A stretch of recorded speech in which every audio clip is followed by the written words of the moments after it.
Hi, everyone. Welcome to today's episode of the Mastering Retention Podcast. I'm Tom Hammond, your host, co-founder of UserWise. And today I am delighted to be with Fred Lepont, who comes to us from Canada. I actually am not sure that we've had anyone on from Montreal yet. I know there's a couple that I've been trying to get on, but you might be the first. Oh my So God. Yeah. that's exciting. Oh, Um, well, cool. Well, Fred, before I really, dive into everything, yeah. it's gonna be super fun. We get to talk about lots of live ops stuff. I always like to ask, what's your journey? Like, how'd you get to where you are? How'd you get to working in games? So first of all, thank you for having me. Right. And so now the question. So I started basically in 2009, arriving in Montreal. At the time, I was just finishing my studies that had absolutely nothing to do with video games. I studied more in sports management and also corporation communication fields. Arriving here in Montreal, like the main goal was to try to get a job into the video game industry, knowing that it was really strong there. And I would say by some connections and super luck, I would say, yeah, that would be the right term. Like I was really lucky 3 weeks after arriving that I started at Ludia.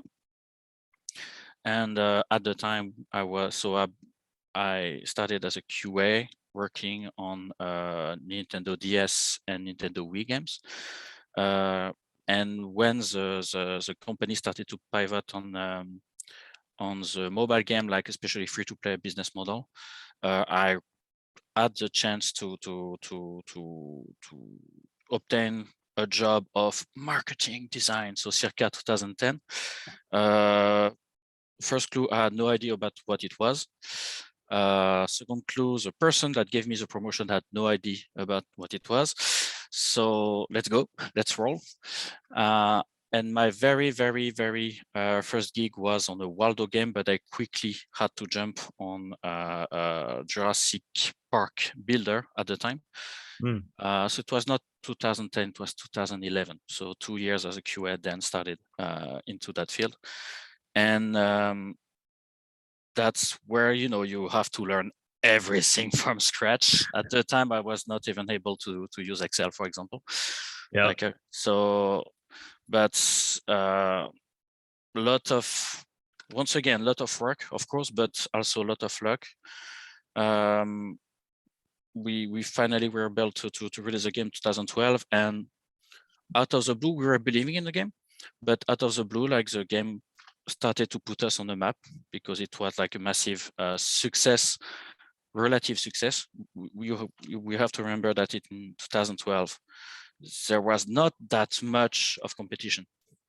Were you guys even like free to play IAP at that point? Or? Yeah. It was totally like it was a tentative to do a free to play builder game with like references like the Smurf, on iPhone, like, and there was the Smurf and maybe some Zynga games more on Facebook. Zynga was starting as well to get into mobile at the time.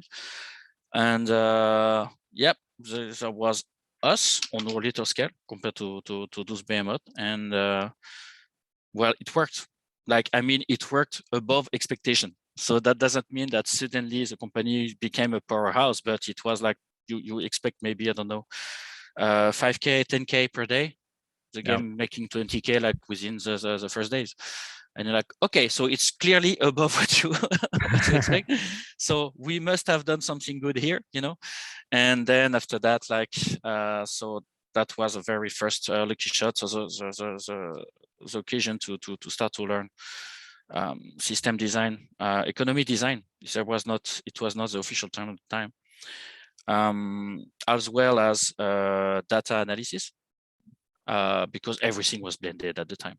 You had to be able to at least try to pretend to understand anything in those fields to try to make it work. Then after that, like the years passed, I worked on Flintstone, which was a game that unfortunately absolutely did not work. Yep, that was a massive failure. You know what's funny? I was Yeah. actually thinking about the other day. I was like, Yeah, whatever happened to the Flintstones IP? Like, I've never it seen was. anything used with that. Well, to be honest, that's a weird period. Like, you have a success, like, which you could, when I say you, it's being like as a being, having been worked on a game that had a success, but also as a company, as a structure, Mhm. so you become quite confident, like might be overconfident on some stuff, right? Yeah, So yeah. we did a builder on the Flintstone, and on my side, I personally went into the very first big trap for any eco-designer that would be on the planet. That would be like, okay, only think about the depth of the game and avoiding the fun. So that was my personal biggest mistake on the game. And also the game has a very unfortunately flawed design that was making it like absolutely not fun to play, especially if you are engaged for more than a week. Like, it was a game that was just avoiding all idea of player comfort. Mm. Translation is, you open a game, it's a builder, it's on mobiles, there's a lot of assets to load, so it's kind of slow, and suddenly you have like I don't know, maybe 50 70 icons representing stuff to collect. So you spend 1 minute, 2 minutes to collect, and at the same time it was a game, like, it was a builder where those actions had to be manually started. So you spend 2 minutes to collect, but it's not launching any action automatically. So you please at some point, like, do something. Yeah. So yeah, unfortunately, so it's obviously like there's a lot more reason for a game to not meet success, of course, but those are two, I would say, major flaws regarding the steepness of the progression, and yeah, the pacing of any game session. It was just counterproductive at some point. It was promising, but playing it was simply like not meeting expectation. Then after this one, so I had the chance to jump back onto the Jurassic World at the time, so franchise, so Jurassic World game, which was a crazy story as well, but that made success. And then after that, the last baby was Jurassic World Alive. So it's really like all my career is about prehistoric creatures in a way, but it's just fun to think about it. So with the years, I had the chance also to be part of the how to define the job of eco design, but also how to define the activity of liveOps within the company. I met like tremendous mentors over there. So like, just for the shout out to Benoit Rudier, which was a crazy good leader as a creative designer. Shout out to Guillaume Girard that told me so much about liveOps methodologies. Shout out to Barbara Laurent and Jérôme Boulon for the learnings, the key learnings of what is a free-to-play.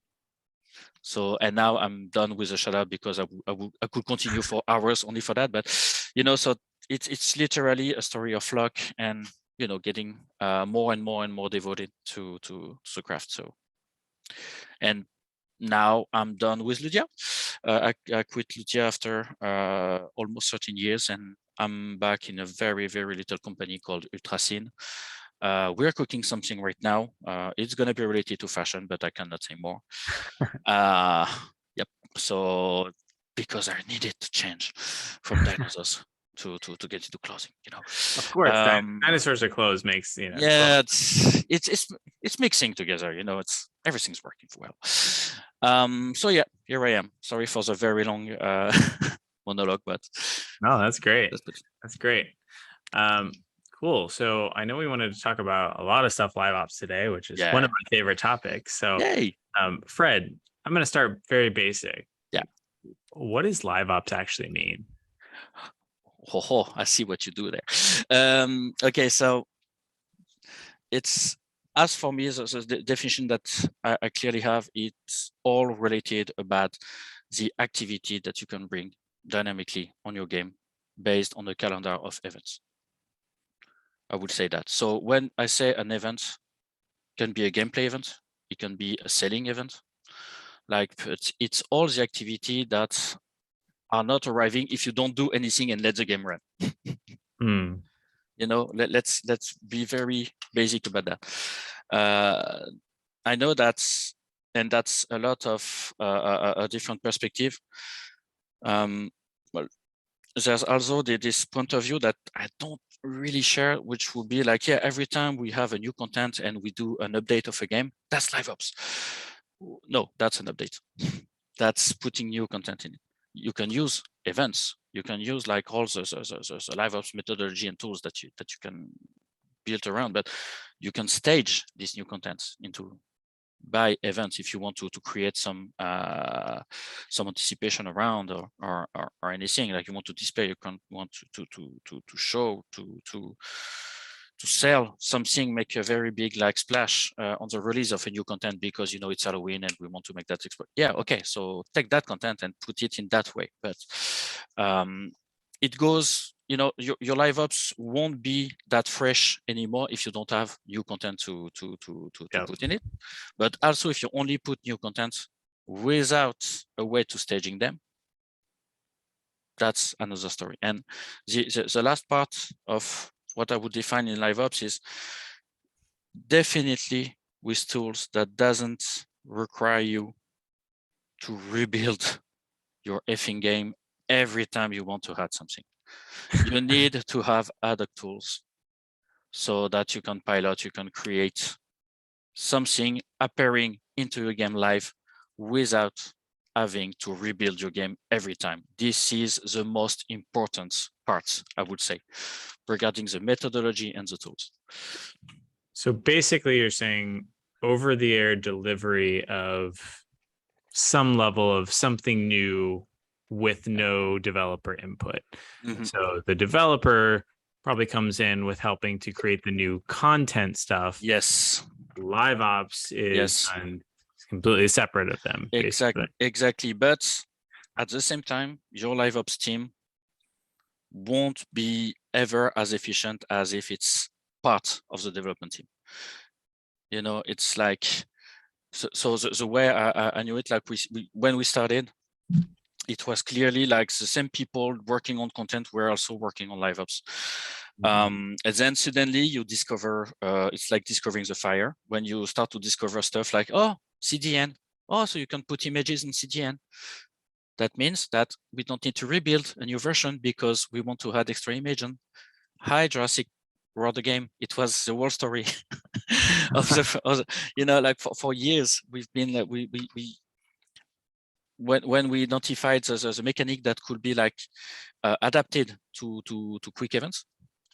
Like for example, you had a battle mechanic in it. Okay, so we have a battle mechanic. We also have a full sequence, which means that at the start, the gameplay event, then a result with a reward distribution. Okay, so it's embedded in the game. So what if we take that back so we can create different variation of it? And so after that, you can unlock those, like you can unlock those like at the time you want within the game. So make the Christmas tournament. Yeah, so what do we miss? Oh, we miss a pop-up with a nice illustration. So yeah, so we just need to develop that. So that will be the next, you know, the next improvement. After that, but so that's the fairy tale, because the reality was, yeah, develop the tool, but yeah, so we need 5 new illustrations. Let's go.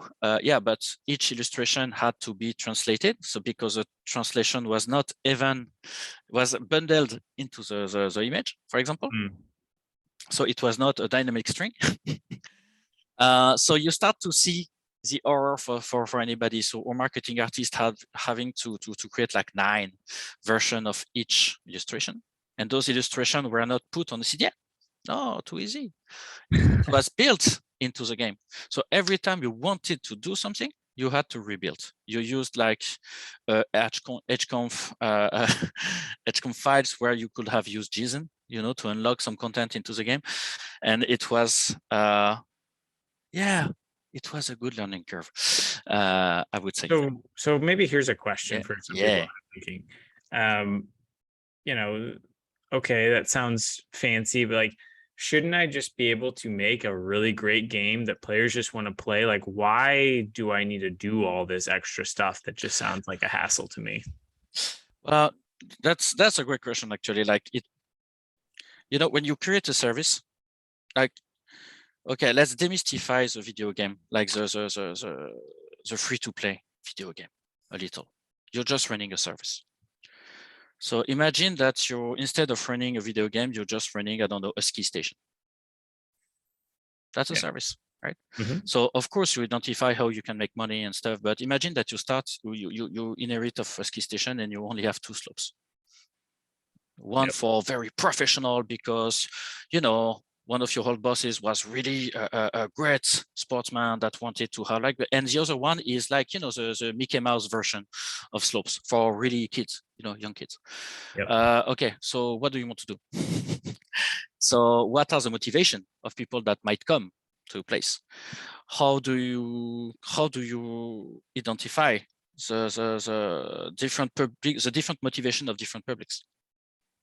So, so what would be the next version of slopes that you want to develop? What are your capacity and stuff like that? So imagine that you develop everything. So that's your base game.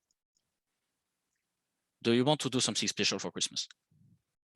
Do you want to do something special for Halloween? Would there be something? Do you want to create some, I don't know, some small tournaments every week? Because you identify that you might have a small part of the public that might be interested in it, or more, that you could convert some casual visitors into developing some kind of passion through competition into doing ski. It's simple as that. It's all about the motivation. So whenever you want to get into a liveOps strategy for a service, of course you're trying to increase, to act at least on 3 different categories for your game. That's a frequentation, people coming back. There's something new to see. So it can be also creating a routine. So still into the frequentation. The second one will be like to spend everything that they have in game to sync. You create things. You just want to make people spend. They're gonna spend time. It's okay, but can they spend also like some in-game currency that they earn? So you can try to regulate your economy. And the last version is, of course, can I monetize something?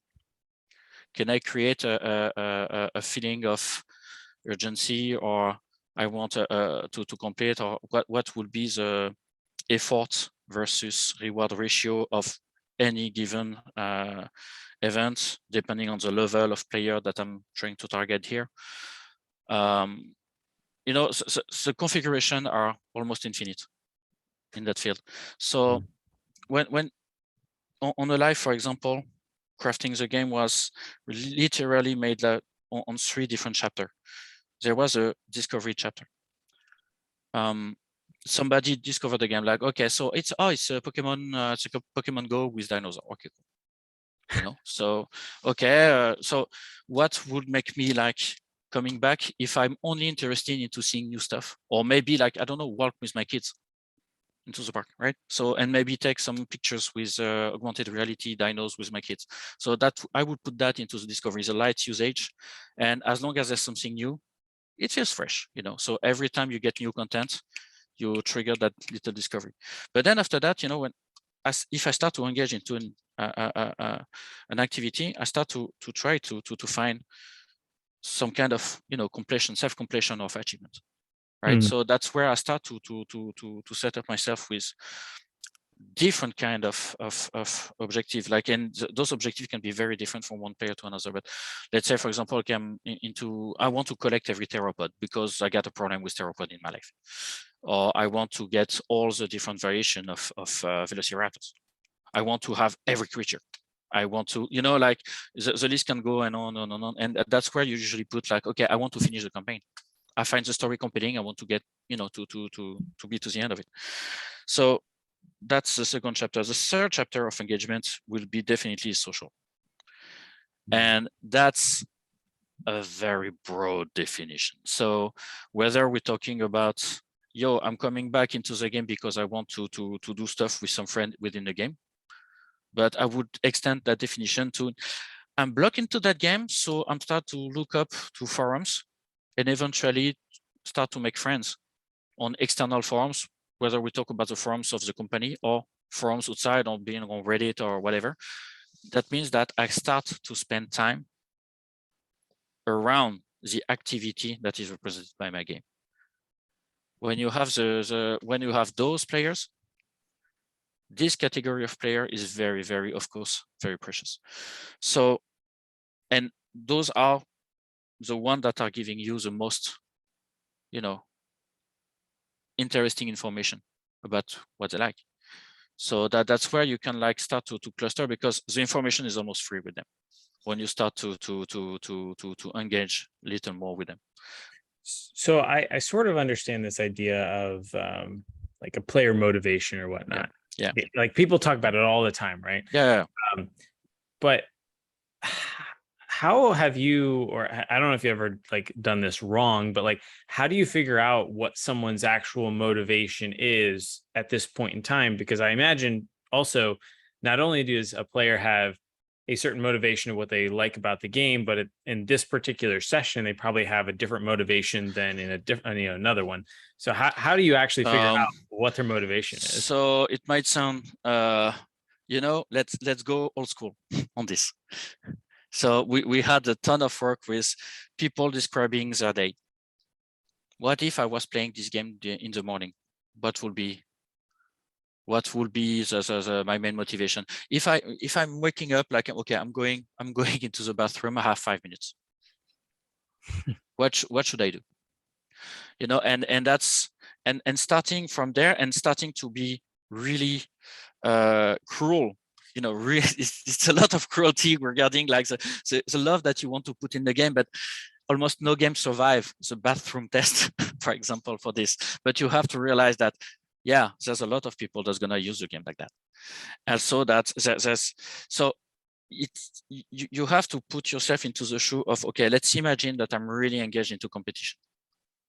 So that means that if I'm starting and I'm opening the application, am I ready to spend 30 minutes into it? Am I ready to engage myself for 2 minutes, and for what results? It's always going back to this configuration. So then after that, any motivation regarding the session and the time of the day session will be related to that. For the most engaged people, and if you want to make a very stereotyped version, and my main advice is really to always start with the most stereotyped version of persona that you can imagine regarding motivation, and because at least you're gonna be your game will make sense out of that. I was talking about, somebody that just want to discover, and the practical situation is, okay, I'm gonna use a game just because, whenever I go into the park with my kids, I'm just gonna take their pictures. Okay, what the fuck do you want to sell to those people? The answer is nothing. So, okay, let's not waste time try to sell them stuff. It's okay. And I think that is the most common sense reaction, and you can start to build upon that. And then after that, of course, with the engagement comes the chance to monetize. So the more players engage, the more you can try to monetize them, right? And so, of course, if you gauge that the competition might earn you lots more selling opportunities than any other motivation. So okay, so stop lying to yourself.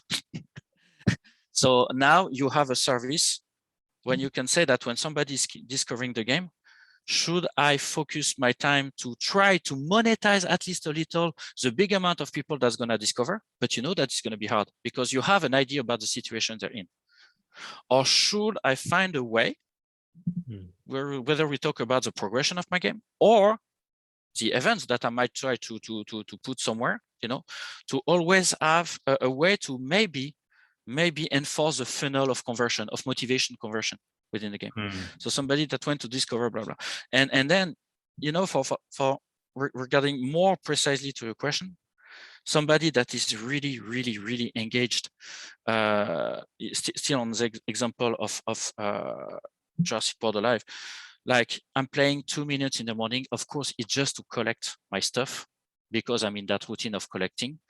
And my main goal is just to level up or to optimize my main roster, the roster that I use for fighting. So every action that I will do is not about the action. It's about the ultimate consequence of the action, what I'm looking for after the action. So if you realize that, so that's where the managing that game, and it's still, I believe it's still up to this day, managing the game is really to monitor very closely what are the most hottest creature, so what are the most used, the biggest win rate, just to verify the impression of players, right? So sometimes you have a discrepancy between, that creature is really too strong, blah, blah, blah, quitting the game.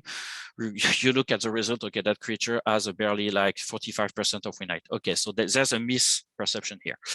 And then after that, you can start to think about, what if we wanted to enforce that creature or that other creature because we define, so we want it we want to make it like a crazy counter, and we want to change the meta around this creature for the next, for the next year, for example, or that new mechanic represented by this creature. So you have to think about your distribution channels, and the distribution channel, like even the simplest, like, the free gift that you can get after doing 3 missions, stuff like that. So if you want to enforce your new creature, this free gift will be opened by beginners, but it will be opened also by masters. So do you want to use that? Yeah, let me see if I'm wrapping my mind around. Yeah. Going a little bit. So I haven't, honestly, I really haven't played much Jurassic World. I kind of got burned out on Pokemon Go. You're right. So let's use Clash Royale as an example. So I'm kind of thinking about like that idea of sessions and stuff here. Yes. So let's say I'm still actively engaged in Clash Royale. Maybe in the morning I wake up, I log in because I want to open the chest that's been running overnight, and I want to start opening the next one. And that might be all that I do in that session. Maybe there's a free gift or something too, but like I don't have time to play. And then later in the day, probably, during some period of time, maybe I'm sitting on the toilet as you kind of outlined, I log back in and I do my clan war responsibilities or whatever, because it kind of alternates, or at least it used to. And then, that's like my obligation. And then probably through the day, there's probably a few more of those like sessions, like as the chests are unlocked, they're probably tied to the push notifications and whatnot there too, collecting the free stuff. And then finally, let's say at like 7 p.m., then I actually log in, I play for 30 or 60 minutes, like just actually playing the game, getting some more chests, whatever. I could, in theory, look at a breakdown of like a player history to see, okay, for this session, these are the things that they did after they logged in. So I can kind of infer, what were they trying to do? What was their motivation? Oh, they were trying to do their clan wars. They were trying to actually play the game. They're trying to do whatever. Am I kind of on par so far? Yeah. Okay. But let's say that I look at it the other way. It's not by trying to. I prefer defining the hypothesis of usage. So, okay, somebody that would be very engaged, I expect them to open this in the morning because we're gonna distribute it. So we have the intention of distribution. Then after that, use the data to see if we hit or miss the distribution. Okay. So now we can change the strategy. You know what I'm saying? It's more like this. So if I did find that was the case, would it ever make sense for me to, let's say that I find players typically play the game, like they log in to actually play it between 7 and 8 p.m. would it make sense for me to, like, in my liveOps system, try to give a free gift at, like, say, like 6:45, maybe with like a push notification or something, to like encourage that person, or remind them, hey, this is when you usually log in. Here's a free gift. Oh, I'll come in and collect that. And oh, I probably am about the time where I would actually play the game. So maybe I'll play it at this point in time. So the question is, what do you want to achieve with that I guess, as a manager? yeah, I'm more trying to ask, like, what is a good way to think about segmentation here? Like, how do you group people? How do you actually use this information of their desires? It's so I'm gonna have a big, somewhat unpopular opinion here, but so too much data is just killing the common sense. Sometimes, just sometimes. That's why I put way more emphasis. It's not about on 100% gut feeling. I'm not saying that, but I put a lot of emphasis as a player. Let me try to answer the question when I'm designing a path of progression and a succession of events that I'm gonna do within the game. Is why the hell will I do that in the very first place?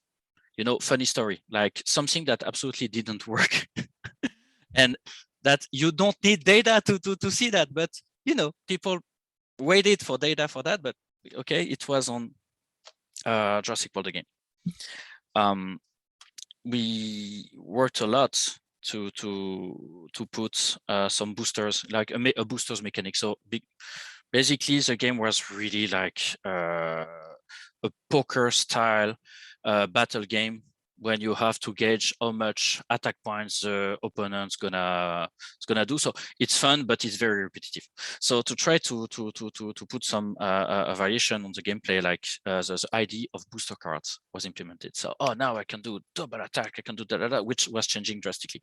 But to introduce that, oh my god, we tried to as well use another we wanted to leverage the Raptor's Den, which was something very important into the movie. So we created a very, very excruciating feature to try to grind some resources. And you had to do like maybe 15 minutes of grinding, and that's long. 15 minutes of grinding is very long, you know, in one session. So you press buttons, you're losing resources, press button. Oh, the dinosaur is in 3D. Oh, that's blue. Oh, blue is cute. Okay, but damn, what the hell am I doing here? At the end, okay, oh, you reach a step. Congratulations, you're grand enough. Let's play a lottery where you win like booster cards. Okay, what are booster cards? Those are cards that you can use into the game. So, okay, so can I use them for battles that are usually difficult? No. You can only use them into the booster cards enhanced PvP, which was a PvE at the time. So you get into that booster type PvE event, So and you get crushed. You get crushed. Oh my god, I had like to play maybe 5 times, and so in the end, like after 5 times, I finally won. But at the time, you have to realize that the time I opened the game and I finally able to win a bloody game like this, it's like 30 minutes of gameplay. So I'm like, okay, so I won. Okay. And then what did I win? You win a fucking lottery when you can win booster cards.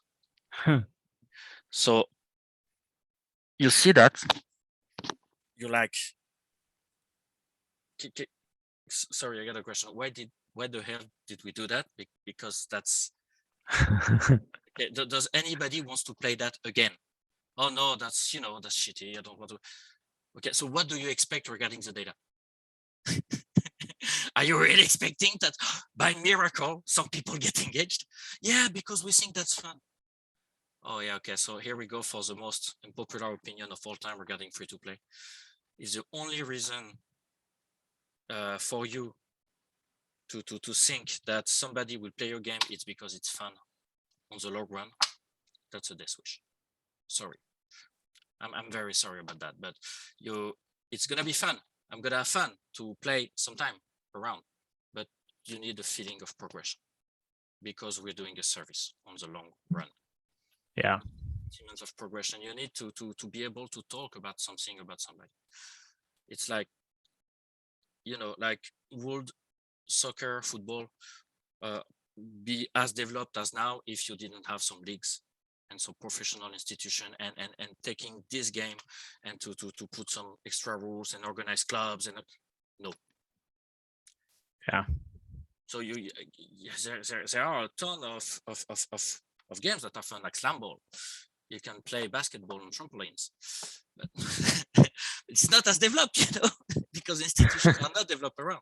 But it's fun. It's dangerous, but it's fun. So that's the reason. You have to realize that when something is fun, you have a gem in your hands, but you have to define something that makes it really interesting to pour your time into it, develop skills, collect something around, but that collection, what it will bring to me, more ways to play, or maybe something to provide me some vanity advantage.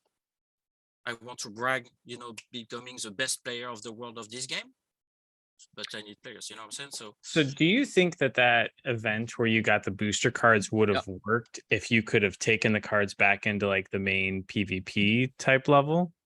I mean, for me, as a player, I see the interest of it. But at the same time, after that, it becomes a ratio of how much time and how much currency do I have to sink into it for what kind of advantage after that, right? So if you tell me that every time I need to pour like 15 minutes of game just to help me, avoiding to waste 3 minutes of my time, it's not worth a shot, right? So keep it logical. And then after that, when you have a logic and you think that, okay, then you can start to find tweak, find what that now you can start to fight your own belief, and use the data to tell you you're wrong. It's okay, but at least you started with something that you can understand, because as a user you would understand that. Yeah. I heard some wise words one time when talking to some game economists that basically said you can have your Excel spreadsheet as perfect as you think it can be, but you always need to play that build, because once you're playing and you get that one coin and you're like, wow, that was disappointing. Like it feels completely wrong, and you've got to go back to the drawing board. Totally. One of the biggest hurdle into the game companies, the way I see it is, how can you make your design team at least a little more like data sensitive? I would not say 100% data driven, of course, but at least understanding how to get the data, understanding like what question, what hypotheses they want to verify, and how they could use like a tool like, I don't know, like Mixpanel, Amplitude, like name it, really like literally the tool that you want, but how can I use that tool to verify that I'm in the right direction or not? So what are my hypotheses? If I think that personally I would, at the end of the day, it's literally like, I think that I would play like this. Your main goal is to understand how much representative of the population you are. And maybe you're representative on only 2% of the people. I've worked with people, great people that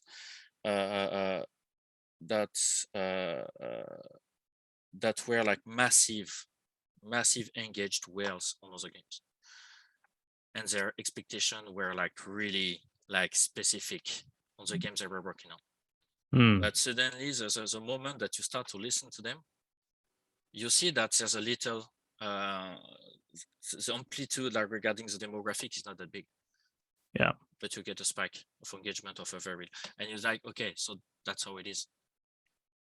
So everything has to be put into context of the expectation of somebody. Back to the ski station, like if I'm only here for family trips, I don't want to spend that much. I already have kids, thank you. I just want to have some nice money. But I belong to the economic definition of a sports guy? So the economic definition being like, if I say that I'm doing sport, then I'm a sports guy. So yeah, so come with me, I'm gonna bring you sport everywhere and sell you sport accessory. It's okay. But the family guy won't be necessarily interested. Unless we find another function where they can fulfill their passion of sports, but also we take care of the kids, right? So that's You know, you have to juggle with everything. My God, we talk about everything but liveops. I love it, but that's deeply connected. So Yeah, that's great. Oh, okay. Jumping back to liveops, I do have a question for you. Yeah. So I've been seeing a lot of games lately that have neglected to add live ops in soft launch before going into even global launch. And I actually had this question posed to me. I had some theories, but why is it that it seems like adding live ops is often the last item on the roadmap for games, often ends up getting cut, or when these live ops activities account for 50, sometimes upwards of 80% of the game's revenue? Like, why is it often at the end, and where do you think it actually should be in terms of priorities? So first problem is talking about liveops as this black box entity that you need to provide. Liveops is an ensemble of methodologies that will go around your features. So whenever you design a feature, you should always have a check. Okay, what if we wanted to extract some part of it to make it a live event? Mm-hmm. So so that way it can start like 1 year, 2 years before even trying to launch something. But it's all about like, oh, we're working on a game. It's gonna be a campaign, RPG battles into a campaign, story driven, blah blah. I'm like, cool. So let's take the block. Like it's like playing Legos. So let's take that block of a fight. What if we could like, okay, so the chapter are organized like, okay, we have 13 fights per chapter. Okay, cool. So what if we could take one track, reduce it? Like, could we have a tool to adjust like manually the amount of fight that we want? And put some fight. Okay, so intro screen, end screen, rewards. Okay, that is a live ops tool for me. And one configuration that will be embedded within the game will be the campaign mode. It's okay, but it's two of the same. But that methodology, has to be implemented. Literally, it has to be a reflex. And with a MacGyver kind of approach, like we're not talking about a new feature whenever we talk about a live ops version of something existing within a game. We're talking about what are the missing tools that we just need to provide. The second problem is generally when we talk, it's really related to the motivations. But when you talk about live ops or you talk about a feature, we're really talking about toolbox here. So while nobody will, have a big debate about what is a hammer, a lot of people will debate about the way do you want to plant your nails, the way you want to kill somebody with a hammer, the way name the use of that. So, and that can bring a lot of frustration. Once again, the biggest example I remember, sorry, because I'm gonna be back on that game. So Alive was Alive is great, yeah. Yeah, but we have a shit ton of avenue regarding the different events. We really went crazy on this one. It might not be the best live ops that you could imagine, but very proud of having like 60, 70 events per week, So that was just almost sustainable for little team. But we had so much fighting regarding how to implement a PvE battle option that you can have access on the map. So yes, it was a new feature by itself, but the feature was actually to put something on the map with that kind of visual, which is not an easy feat. And then after that, being able to create different parameters for the fight into it, like whether we talk about requirements, the strength of the opponent, stuff like that, right? So the rules of the fight. So we were talking about developing a toolbox. But the thing is, that feature went back and forth between different stakeholders. For a long time, we lost maybe 1 month or 2 months of conversation because nobody was agreeing on what would be the target of this wonderful feature.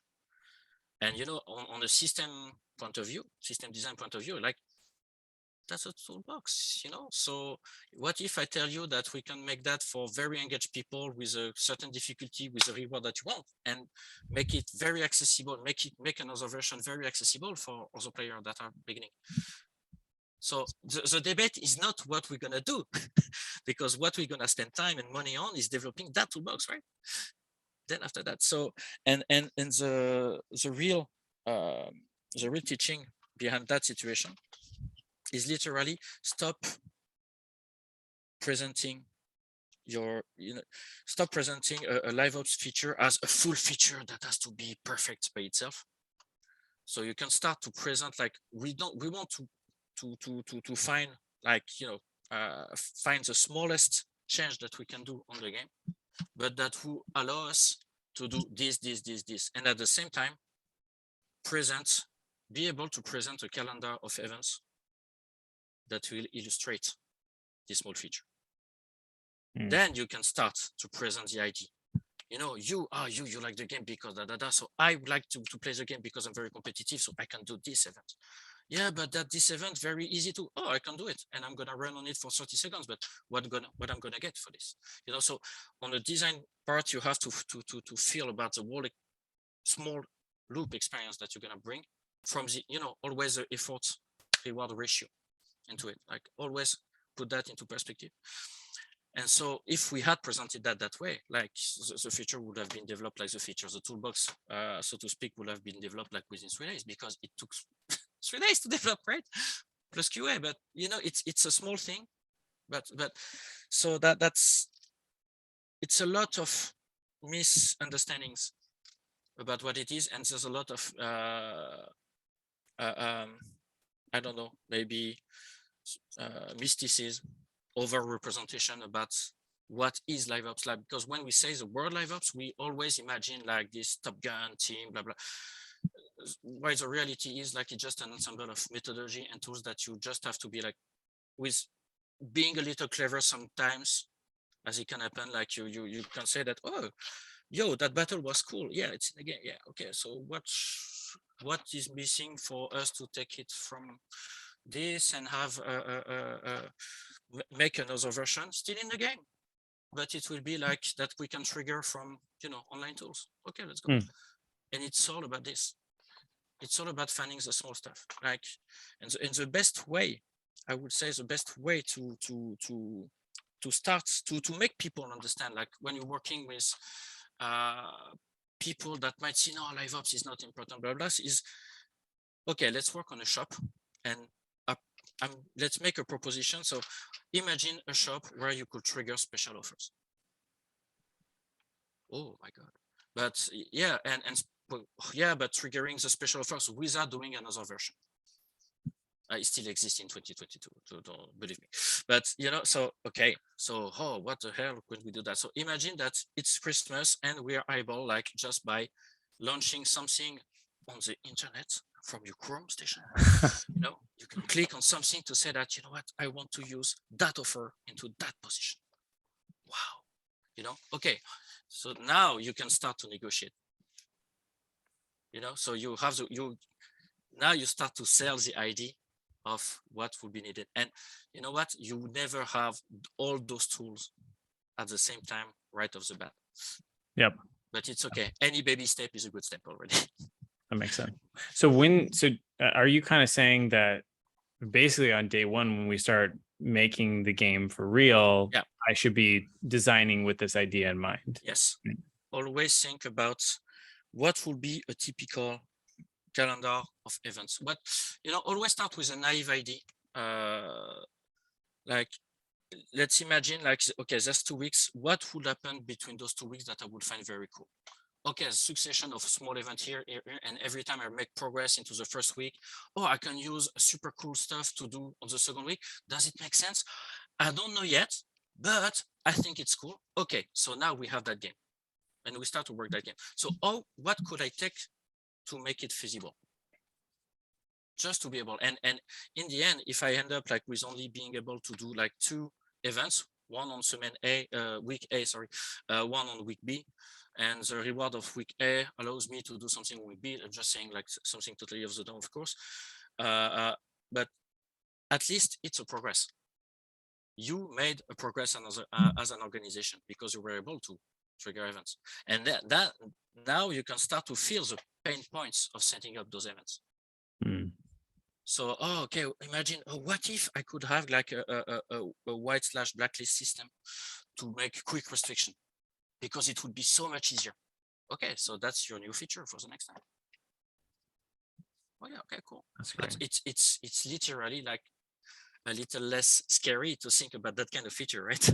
Yeah. Than to talk about, I need a tournament fully with requirement, because no.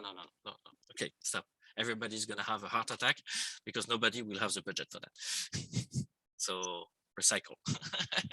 Go green. Yeah. Yeah. Makes sense. And that's we have been working a lot under that motto, like for the past few years. And that's, a great organization will start to spend some time, and kudos to Ludia management at the time for spending a lot of time into the liveOps tools, like circa 2017, because we gather all the feedback, all the pain points on all the projects, Yeah. and started to say, what if we could just do that? Okay, so let's put some money on the table right now, and let's have a special team working with a first version to follow up one precise game. Then after that, this team will go with another game to see what are the differences. So, and you start to see the difference. Yeah. You start to share the knowledge, right? So So I feel like we could keep going for a long time, but yeah. I know we're pretty much out of time here. So I do have, one final question for you, Yeah. and that is, since we are on the Master Retention podcast, of course, what's one tip or trick or lesson you learned over the years to help, encourage players to come back each day, week, month, ideally, year after year?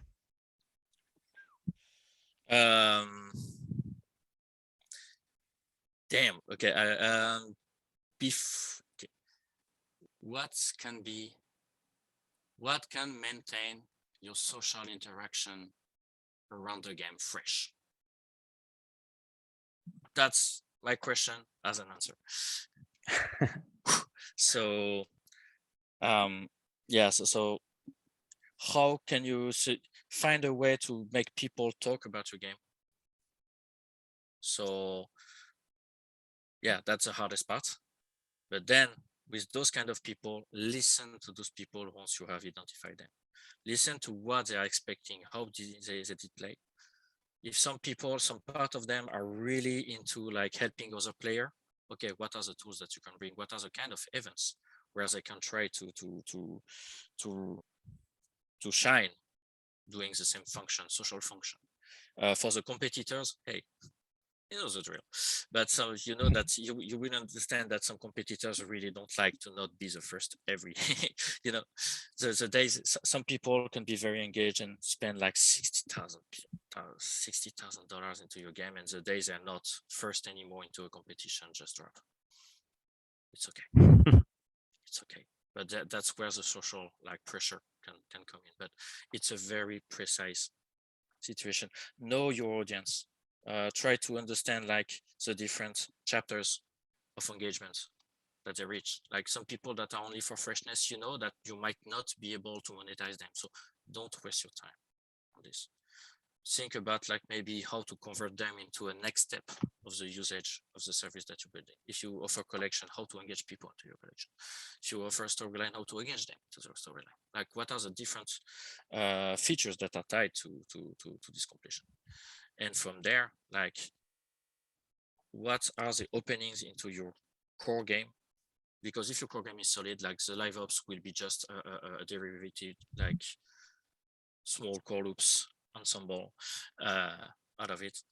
How solid it is, how it's the core loop making sense regarding transforming somebody that was just here to discover and that now is able to spend maybe 1 hour a day at least to talk about the game. What can make it engaging? Do you have that? If you don't have that, it's not the end of the world, but just be aware that you don't have that because you won't waste time. Try to do something upon something you don't have. That's great. Well, thank you so much, Fred. No problem. Hopefully we can maybe have you back on the show at some point. I feel like we could go for another. It's amazing. Yeah. But yeah, thank you so much. No problem. Bye-bye.